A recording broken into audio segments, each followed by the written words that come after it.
বাংলাদেশের রাজনৈতিক পরিস্থিতির দিকে আন্তর্জাতিক গণমাধ্যমের নজর আছে। শীর্ষস্থানীয় আন্তর্জাতিক গণমাধ্যমগুলো নানা রকম প্রতিবেদন প্রকাশ করছে।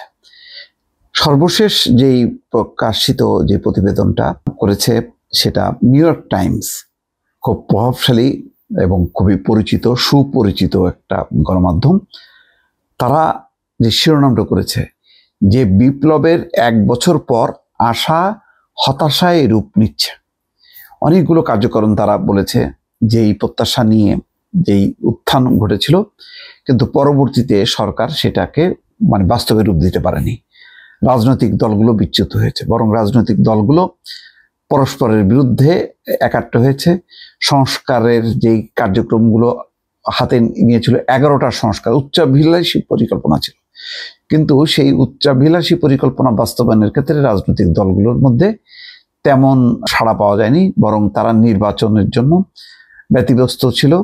এবং সেই আগের ধারাবাহিকতা অনুযায়ী যে দুর্নীতি, অপশাসন, ক্ষমতার অপব্যবহার দেখা গেল যে সেইগুলি তারা চর্চা করতে লাগলো। ফলে প্রতিষ্ঠান দাঁড়ালো না, প্রতিষ্ঠানের উপরে নানা রকম রাজনৈতিক কর্তৃত্ব, নেতৃত্ব, ফলে তছনছ একটা অবস্থা, এলোমেলো অবস্থা, একটা বিশৃঙ্খল অবস্থা। যেই এক ধরনের ফ্যাসিস্ট শাসনের যেভাবে পরিচালিত হতো, সেখান থেকে হঠাৎ করে মুক্ত হবার পর সেই শাসনের যেই অংশগুলো, পুলিশ, প্রশাসন, অন্যান্য অংশগুলি তারা নিষ্ক্রিয় হয়ে গেল বা ছত্রভঙ্গ হয়ে গেল।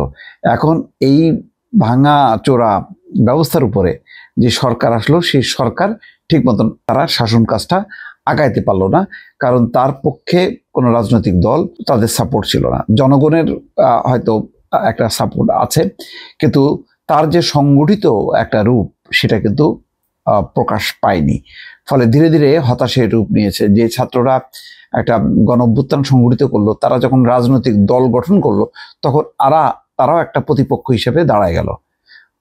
সেটা অন্য বড় রাজনৈতিক দল বা ছোটখাটো সব রাজনৈতিক দলের মতনই তারাও একটা রাজনৈতিক প্রতিপক্ষ হয়ে গেল।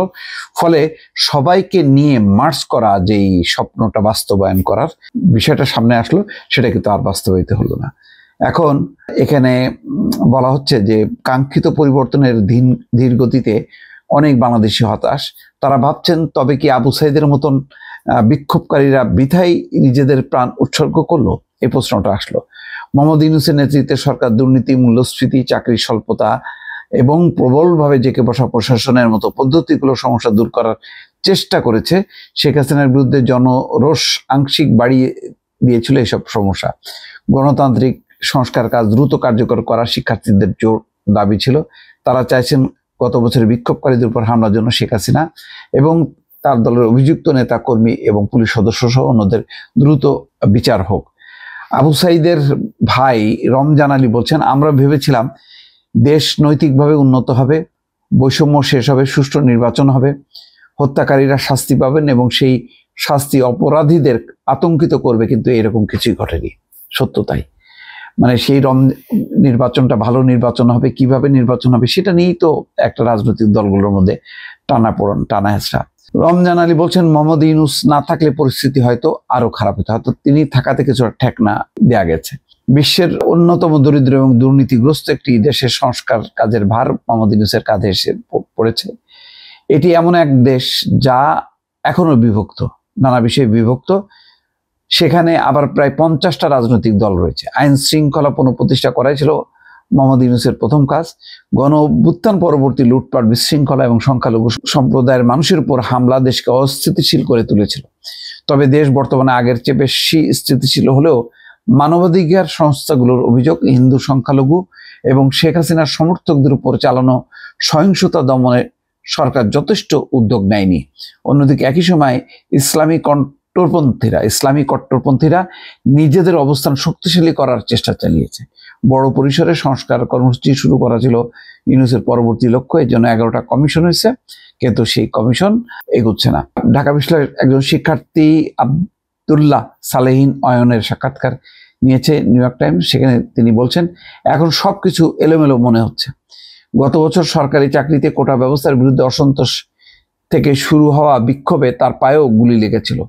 আমাদের স্বপ্নগুলো অপূর্ণ রয়ে গেছে মন্তব্য করে আব্দুল্লাহ বলেন, ছাত্র নেতারা যে তাগিদ নিয়ে নিজেদের পরিকল্পনাগুলো শুরু করেছিল তা ধীরে ধীরে ফিকে হয়ে আসছে। গত সপ্তাহে মোহাম্মদ ইউনূস ঘোষণা করেছে আগামী ফেব্রুয়ারিতে সংস্কার করা একটি ভোট ব্যবস্থার আওতায় দেশের নির্বাচন হবে, কিন্তু এর আগেই বিস্তারিত অনেক বিষয়ের সমাধান বাকি, যা রাজনৈতিক দলগুলোর মতবিরোধের কারণে সুরাহা করা যাচ্ছে না। এই যে গণপরিষদের নির্বাচন হতে হবে, সংবিধান পরিবর্তন করতে হবে, জুলাই সনদের ভিত্তিতে নির্বাচন হতে হবে, নির্বাচন পদ্ধতি হবে, পিআর, এগুলো নিয়ে বড় রাজনৈতিক দল বিএনপির সঙ্গে মতবিরোধ আছে। ফলে এই মতবিরোধের কারণ আইন শৃঙ্খলা পরিস্থিতির উন্নতি না হওয়া এবং সেই দুর্নীতি, সেই ঘুষ দুর্নীতি, যে বিষয়গুলো একেবারে দেখা যাচ্ছে যে সরকারের উচ্চ পর্যায় পর্যন্ত স্পর্শ করছে। একজন সচিব তো বলেই বসলেন যে 8 জন উপদেষ্টার বিরুদ্ধে তার কাছে সুনির্দিষ্ট দুর্নীতির প্রমাণ আছে।